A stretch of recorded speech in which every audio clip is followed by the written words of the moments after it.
Good morning সবাইকে। আমি পায়েল, তোমরা দেখছো ক্রিয়েটার্স বিপি। এইমাত্র ঘুম থেকে উঠলাম, অনেকটা দেরিতেই উঠেছি। এখন বাজে হচ্ছে 12টা 9। মানে ঘুম থেকে উঠেছি বলতে আগেই উঠেছিলাম, উঠে কিছু খেয়েটে ওষুধ খেয়ে আবার ঘুমিয়ে পড়েছি। আমি যেহেতু রাতে আমার ঘুম হয় না, তাই এই বেলার দিকটাতেই একটু ঘুমাই, তাই ওষুধ খেয়ে আবার ঘুমিয়ে পড়েছি। এই মাত্র উঠলাম, এবার মুখ টুক ধুয়ে জলখাবার খাবো। বিছানা টিছানা এখনো কিছু তোলাই হয়নি, দাঁড়াও দেখাচ্ছি। যে আমার বিছানা পড়েই রয়েছে। মুখ টুক ধুয়ে তোমাদের সাথে কথা হচ্ছে। টাটা। আমার জলখাবার হাজির, কিন্তু এটাকে জলখাবার বলে কিনা ঠিক আমি জানি না। দুপুরের খাবারই বলে মনে হয়, 12টার পরে খাচ্ছি। এবার বিছানাটা তুলে নিয়ে স্নান করতে চলে যাবে, কারণ অনেকটা বেলায় হয়ে গেছে। স্নান না করলে চুল আর শোকাবে না।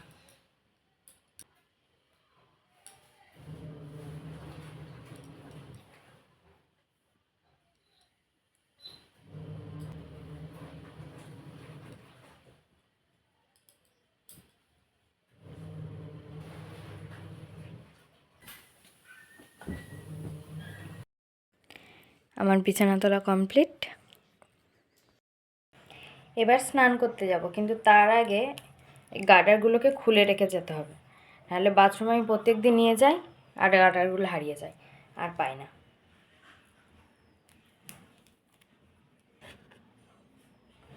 আর মা যখন চুল বেঁধে দেয় তখন মুখ করে যে গার্ডার কোথায় গেল, গার্ডার কোথায় গেল। কার কার আমার মতো গার্ডার হারানোর স্বভাব আছে? গার্ডার আর সাইড ক্লিপ হারাবেই, যতই গুছিয়ে রাখো না কেন ওদেরকে।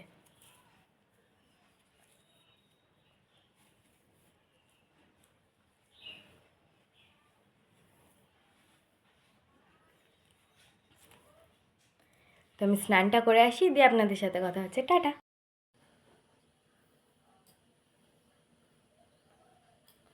স্নান করে এসে আমাদের বাঙালি বউদের সর্বপ্রথম কাজ হচ্ছে সিঁদুর পরা। আমিও তার ভিন্ন রূপ নই, আমারও একই কাজ, সবার প্রথমে এটাই। যেহেতু সবাই বলে যে চুল খোলা রেখে সিঁদুর পরতে নেই।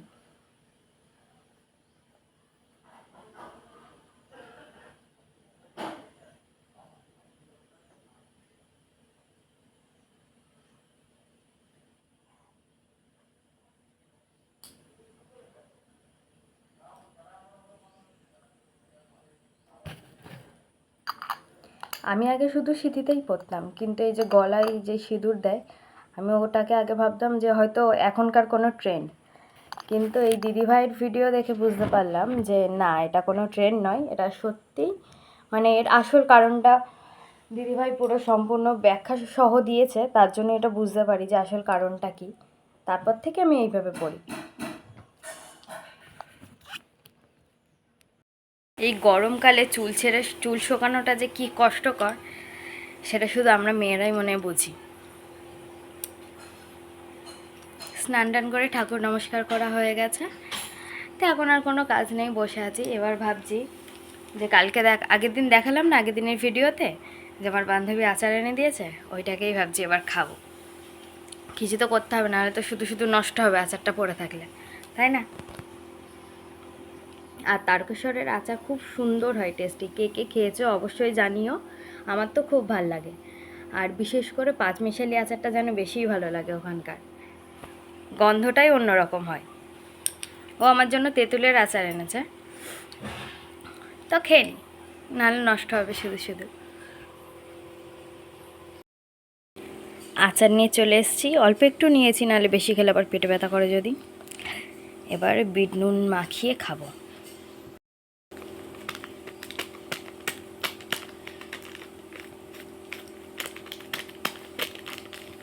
পড়ছেই না।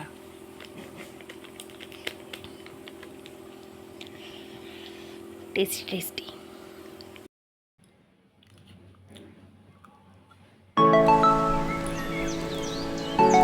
হেব্বি খেতে।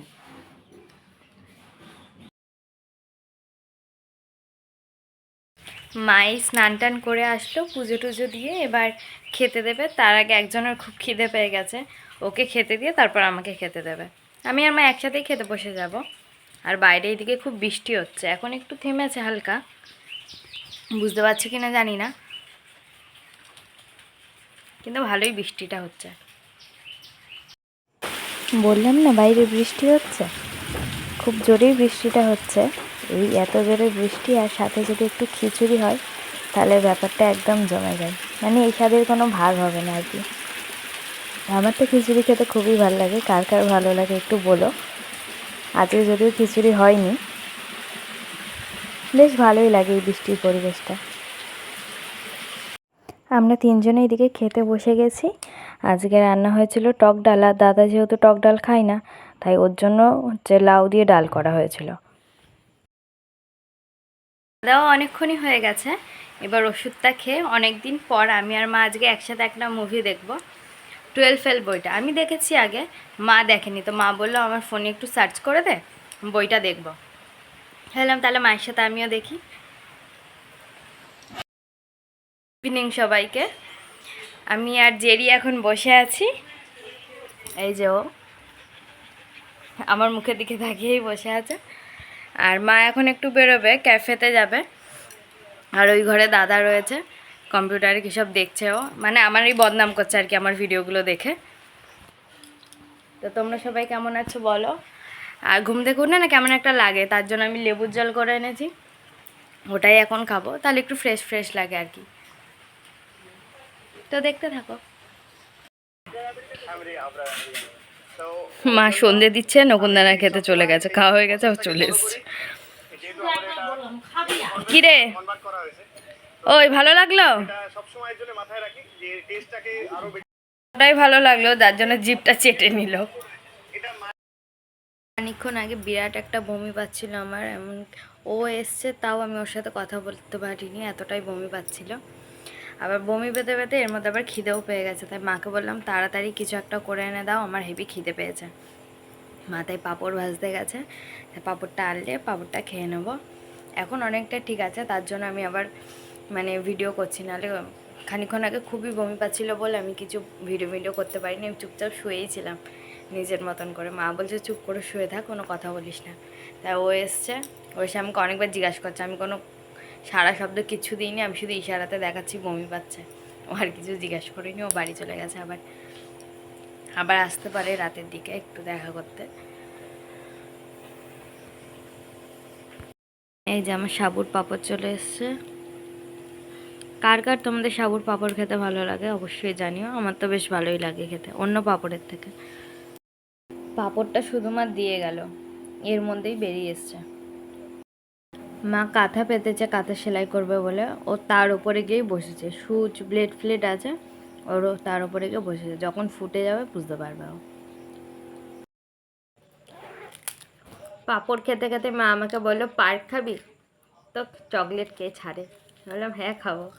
যে মা আমাকে পার্ক এনে দিল একটা, আর এটার জন্য জেডি একদম অপেক্ষা করে বসে আছে যে এই প্যাকেটটা সমেত যদি ওকে আমি দিয়ে দিই তাহলে মানে আমাকে ও খুব একটা খুশি হবে আমার উপরে। এখন খুশিটা হচ্ছে না, যেহেতু আমি ওকে দিচ্ছি না, নিজেই খেয়ে যাচ্ছি তখন দিয়ে। আমার দিকে তাকিয়ে বসে রয়েছে হা করে। আজকের মতো ব্লগটা এখানেই শেষ করছি, আবার অন্য ব্লগে দেখা হবে। Tata, good night.